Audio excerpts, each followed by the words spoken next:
Broncos Country. I can't lie to you. That loss to the Colts still burns deep. A 29-28 heartbreak at the very end, the kind of defeat that leaves you shaking your head, wondering how it all slipped away. This is the Denver Broncos breakdown, and today we're not holding back. Because what happened on that field wasn't just a loss, it was a wake-up call. A defense we've been calling one of the NFL's best suddenly collapsed when it mattered most, and that's something Broncos fans can't ignore. Before we dive deeper into this latest news, subscribe to the channel, like the video, and don't forget to hit the bell icon so you never miss a Broncos update. Now, let's get into it. My question for you, Broncos Country, where's your frustration level right now? Are you at a 10, furious, seeing red? Or are you calm, telling yourself it's just one game? For me, I'm sitting at a 7. Because what I saw from this defense was not supposed to happen. Not like this. Now, let's be real, Broncos Country, it wasn't all doom and gloom. There were flashes of promise. Offensively, Denver looked sharper, more composed, and at times, it felt like progress was being made. But in this league, progress without victories means nothing.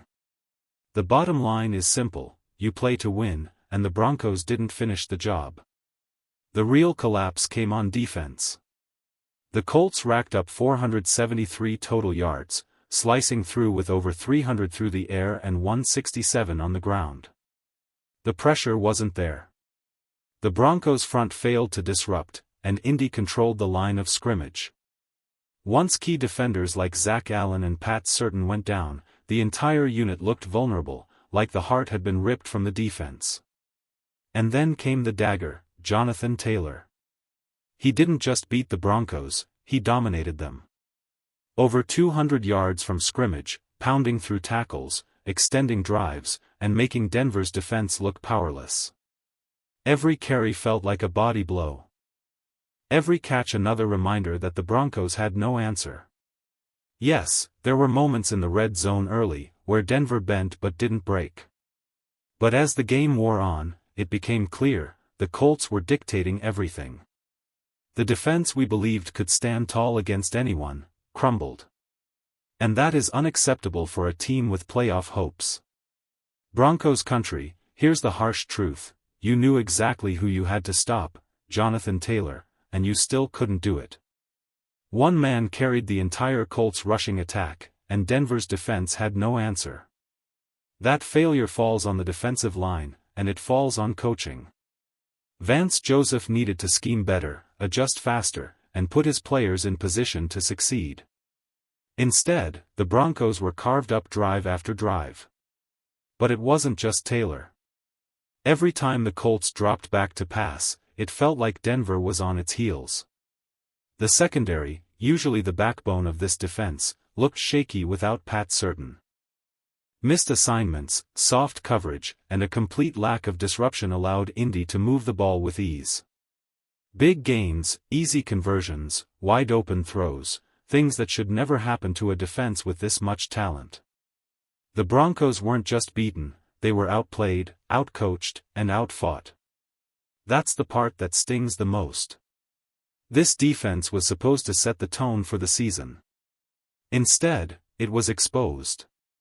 Broncos Country, here's where we cut through the noise, this loss isn't about the Colts being unstoppable. It's about Denver failing to rise to the moment. The mistakes, the breakdowns, the lack of execution, those are on the Broncos, not anyone else. Now the real question, who shoulders the blame? Because make no mistake, there's plenty to go around. The defensive front couldn't hold its ground, the secondary collapsed once injuries piled up, and the coaching staff didn't adjust quickly enough. That combination is lethal, not for the opponent, but for your own chances to win. This game exposed something deeper than just one rough Sunday. It showed cracks in discipline, in preparation, and in leadership. If the Broncos want to be taken seriously in this league, they can't let a performance like this define them. Something has to change, and it has to change fast. Now let's talk about John Franklin Myers, because this needs to be said. At the start of camp, he made it clear he wanted a massive contract, talking about $20 million a year. That's superstar money. But against the Colts? 0 tackles. Not one. ESPN even corrected the stat sheet, nothing. And that's the problem. You can't demand top-tier money while putting out bottom-tier production. 1 tackle all season isn't what leaders do. Leaders dominate, they disrupt, they make their presence felt in the trenches. Instead, Franklin Myers was caught shoving with linemen, sulking on the sideline, and showing frustration instead of fight. Broncos Country expects more. If you wear orange and blue, you don't just ask for greatness, you prove it. And right now, Franklin Myers has a lot to prove before anyone in Denver can trust him with a contract that size. 0 tackles. That's what John Franklin Myers put on the stat sheet. And honestly, it looked like he was just taking up space out there. No impact against the run. No push up front. Nothing that even remotely justifies a $20 million price tag. Broncos fans deserve better than excuses. And here's where the frustration grows: why aren't the rookies seeing the field? If Q. Robinson isn't fully healthy, fine, protect him until he's ready. But there's no excuse for Cevon Jones riding the bench completely. Even 10 to 15 snaps of fresh energy could change the rhythm of this defensive front.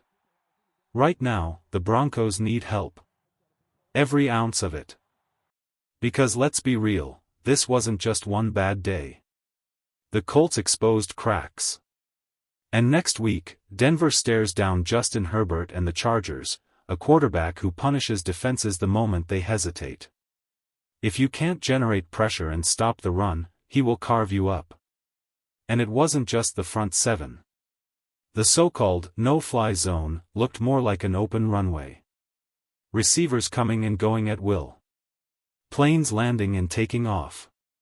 And when Pat Certain went down with that ankle injury, the secondary collapsed even further. One of the league's most respected corners left the field, and suddenly Denver looked lost.